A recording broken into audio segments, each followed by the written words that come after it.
Hello বন্ধুরা, আশা করি তোমরা সবাই ভালো আছো। তুহিনের গল্প কথা ইউটিউব চ্যানেলে তোমাদেরকে স্বাগত জানাই। পোস্ট অফিস জিডিএস নিয়োগ 2026 বন্ধুরা, তোমাদের জন্য দুর্দান্ত খুশির খবর নিয়ে চলে এসেছি। তো তোমরা যারা 2025 সালের জুলাই মাস থেকে অপেক্ষায় ছিলে যে তোমাদের জিডিএস এর নতুন ভ্যাকেন্সি কবে আসবে, তো তোমাদের জন্য এসেছে কিন্তু একটা দুর্দান্ত খুশির খবর। জিডিএস এর যে নতুন নিয়োগ সেটা তোমাদের কবে আসবে সেটা তো তোমাদেরকে আজকের আমি এই ভিডিওটির মাধ্যমে জানিয়ে দেব। তো এর সাথে সাথে তোমাদের এইবারে জিডিএস নিয়োগে কি কি পরিবর্তন থাকতে চলেছে, যেমনটা তোমরা জানো যে 2025 সাল থেকে বেশ কিছু পরিবর্তনের কথা বলা হচ্ছিল, তো সেখান থেকে তোমাদের কি কি পরিবর্তন থাকতে পারে সমস্ত ডিটেলস তোমাদেরকে আমি এই ভিডিওটির মাধ্যমে জানিয়ে দেব। তাই তোমরা ভিডিওটা স্কিপ না করে প্রথম থেকে শেষ পর্যন্ত মনোযোগ সহকারে দেখতে থাকো। আর তোমরা যারা চ্যানেলে নতুন আছো চ্যানেলটাকে সাবস্ক্রাইব করো নি। জিডিএস সংক্রান্ত এরকমই প্রতি লেটেস্ট আপডেট সব থেকে পাওয়ার জন্য চ্যানেলটাকে সাবস্ক্রাইব করে দাও। আর পাশে থাকা বেল আইকনটিকে অবশ্যই প্রেস করে দাও যাতে জিডিএস সংক্রান্ত কোনো লেটেস্ট আপডেট আমি ছাড়লে তোমার মোবাইল নোটিফিকেশন মাধ্যমে সবার আগে পৌঁছে যায়। তো দেখো বন্ধুরা, এই নিয়োগটা হচ্ছে এমন একটা নিয়োগ যেখানে তোমরা মাধ্যমিক পাস যোগ্যতা দিয়ে ফর্মটা আবেদন করতে পারবে। শুধুমাত্র মেরিট বেস্টের উপর সিলেকশনটা করানো হয়। তো তোমরা যেমনটা জানো যে এই পোস্ট অফিস জিডিএস নিয়োগ বছরে দুইবার করে কিন্তু রিক্রুটমেন্ট জারি করে, একটা জানুয়ারি থেকে ফেব্রুয়ারি মাসের মধ্যে আর একটা জুন থেকে জুলাই মাসের মধ্যে। তো তোমরা সকলে জানো যে 2025 সালে জানুয়ারি থেকে ফেব্রুয়ারি মাসের মধ্যে যে নিয়োগটা সেটা কিন্তু এসেছিল, এবং 2025 সালে জুন থেকে জুলাই মাসের মধ্যে যে নিয়োগটা সেটা কিন্তু আসেনি। কেন আসেনি না, কারণ তখন আইটি 2.0 রোল আউট করা হচ্ছিল। তো বন্ধুরা, তোমরা সকলে জানো যে 2025 সালে ট্রান্সফার পোর্টাল ওপেন হতে কিন্তু লেট করেছিল। কেন না, কারণ আইটি 2.0 রোল আউট করা হয়েছিল। তো ট্রান্সফারের যে পোর্টাল সেটা কিন্তু এখন পুরোপুরি শেষ হয়ে গেছে। কবে শেষ হয়েছে না, 15 ডিসেম্বর 2025।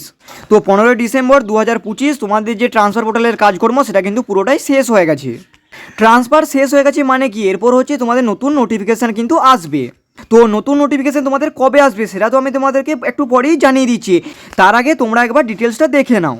তো জিডিএসে যখন তোমরা আবেদন করবে সেখানে দেখবে তোমরা 3 প্রকারের পোস্ট থাকে। কি কি পোস্ট না, 1 নাম্বার হচ্ছে বিপিএম অর্থাৎ ব্রাঞ্চ পোস্ট মাস্টার, 2 নাম্বার হচ্ছে এবিপিএম অর্থাৎ অ্যাসিস্ট্যান্ট ব্রাঞ্চ পোস্ট মাস্টার, আর 3 নাম্বার হচ্ছে জিডিএস অর্থাৎ গ্রামীণ ডাক সেবক। তো এরপর হচ্ছে কোয়ালিফিকেশান তোমাদের সিম্পলি 10th পাস।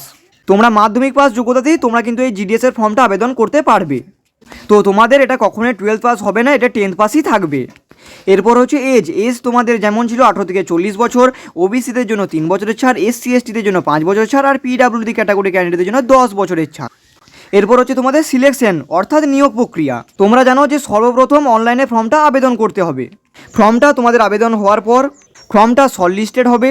মেরিট লিস্টে নাম আসলে তোমরা সেকেন্ডে অর্থাৎ ডকুমেন্ট ভেরিফিকেশন কিন্তু করিয়ে নিতে হবে। এইবার আসি তোমাদের পরিবর্তনটা, যেমনটা আমরা এই বছর শুনেছিলাম। এই বছর যে পরিবর্তনটা আমি শুনেছিলাম যে বলা হয়েছিল এক্সাম ইন 50 মার্কস, অর্থাৎ এখানে তো তোমাদের কোনো রকম পরীক্ষা হয় না, মেরিট বেস্টের উপর সিলেকশন করে নেওয়া হয়। সেই ক্ষেত্রে যোগ্যতাটা চেক করার জন্যই বলা হয়েছিল যে একটা 50 নম্বরের এক্সাম করানো হতে পারে।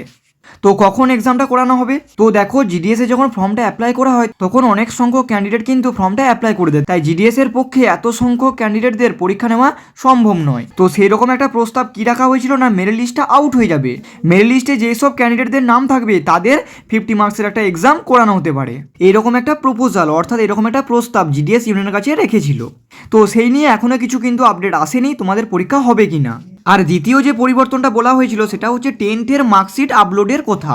এই কথাটা জিডিএস ইউনিয়নের তরফ থেকেই বলা হয়েছিল যে এরকম একটা প্রস্তাব রাখা হবে যেখানে ফর্ম আবেদনের সময় 10th মার্কশিটটা আপলোড করার একটা অপশন দেওয়া হবে। তো এটা হলে কি হবে না, যখন ফর্মটা আবেদন করছো সেখানে কি তোমাদের 10th মার্কশিটটাও আপলোড করতে হবে। তো এটা কিন্তু একটা ভালো বিষয় ছিল, যদিও এখনো কিছু কিন্তু বলা হয়নি। তো এরকম দুটো পরিবর্তনের কথা বলা হয়েছে। তো যাই হোক, এখনো এই নিয়ে কিন্তু কোনো আপডেট আসেনি। তো এই দুটো পরিবর্তনের কথা বলা হয়েছে, তবে এখনো কিন্তু এগুলো লাগু হয়নি।